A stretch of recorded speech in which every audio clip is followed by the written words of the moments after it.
오늘 우리가 읽은 스가랴서는 스가랴 선지자가 기록한 하나님의 말씀인데, 스가랴 선지자는 언제 사람이냐 하면은 바벨론 포로에서 귀환한 이후에 활동했던 선지자입니다.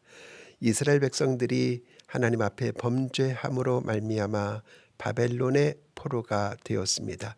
70년이 되었을 때 하나님께서는 약속하신 대로 이스라엘을 돌아오게 하십니다. 바벨론으로 끌려갔는데 그 사이 70년 동안에 어떤 일이 일어났습니까? 페르시아가 바벨론을 정복했습니다. 그러므로 이스라엘 백성들은 페르시아 지하에 있게 되었습니다. 하나님께서 페르시아의 고레스 왕을 통하여 칙령을 내립니다. 이스라엘은, 유대인들은 고국으로 돌아가라는 것이었죠. 이때 한꺼번에 그들이 귀환한 것은 물론 아니었습니다. 세 차례에 걸쳐서 귀환하게 되는데 1차로 귀환한 사람이 바로 스룹바벨입니다. 유대 총독으로 귀환을 했고 그때 많은 백성들이 함께 돌아왔습니다. 첫 번째로 와서 한 일은 무엇입니까? 바로 성전 건축이었습니다. 그들이 할 일은 많이 있었습니다. 성벽도 폐허가 되었습니다. 자기들의 살던 집도 폐허가 되었습니다. 농지도 폐허가 되었습니다. 그러나 그들이 먼저 한 일은 바로 성전 건축이었습니다. 우리가 범죄하여 바벨론의 포로로 끌려가는데 이제부터는 하나님을 잘 믿고 섬기겠습니다 하는 신앙의 표시입니다. 그때 함께 귀환한 사람이 바로 여호수아 제사장입니다. 여호수아 제사장과 스룹바벨이라고 하는 총독이 함께 이스라엘 백성들을 이제 재건하는 일을 하는데 바로 성전 건축이었습니다. 성전을 건축하는 데 있어서 또 반대하는 세력들이 주변 나라 국가에 있지 않겠습니까? 그들이 이제 페르시아 왕에게 호소를 하는 겁니다. 이 유대인들이 만약에 성전을 건축하고 하면은 다시 반역자가 될 것입니다. 그래서 그 사이에 페르시아는 이제 고레스 왕이 죽고 그 다음에 이제 아수에로 왕이 되고 또 아닥사스 왕이 되겠는데 그때 성전 건축이 중단됩니다. 이런 와중에 쓰여진 책이 바로 오늘 스가랴서의 본문이 되겠습니다. 자, 스룹바벨은 성전 건축이라고 하는 이 큰 일을 놓고 하나님 앞에 기도를 하였습니다. 또 온 백성들이 합쳐서 성전을 건축하는데 난관이 한두 가지가 아닙니다. 장애물이 많습니다. 주변에서 방해하는 세력들도 많이 있습니다. 이때 하나님께서 하신 말씀이 무엇입니까? 오늘 읽은 말씀 6절과 7절에 보니까 이는 힘으로도 되지 아니하며 능력으로도 되지 아니하고 오직 나의 신으로 되느니라는 말씀이 있고 또 하나님께서 말씀하십니다. 큰 산아 네가 무엇이냐. 자, 큰 산은 여기서 장애물을 가리킵니다.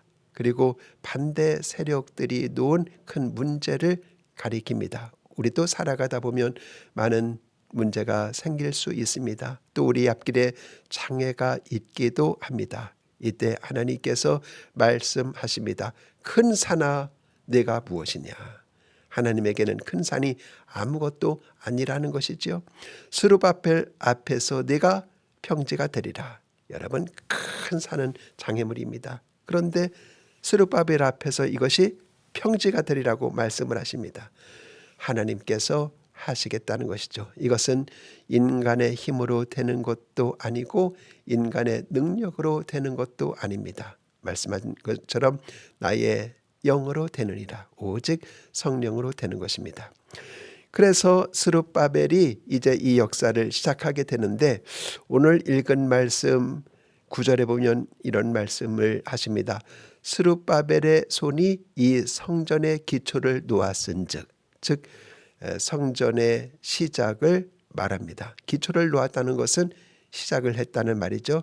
성전의 시작이 이루어졌습니다. 그 다음 절 10절에 보면 스룹바벨의 손에 다림줄이 있음을 보고 기뻐하리라.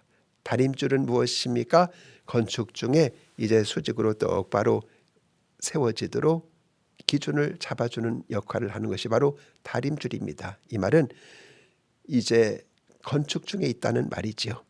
시작이 있었고 지금 진행 중입니다. 그리고 7절을 보시기 바랍니다. 7절에 보면 스룹바벨에서 평지가 되리라 한 다음에 그가 머릿돌을 내놓을 때에 그랬습니다. 머릿돌을 놓았다는 말은 완성되었다 하는 뜻입니다. 그러므로 시작이 있고 진행이 있고 이제 완성이 있다 그 말이죠. 그런데 이것을 다 누가 하십니까? 주도하시는 분이 바로 하나님이십니다. 스룹바벨과 백성들을 통하여 하나님께서 주도하십니다.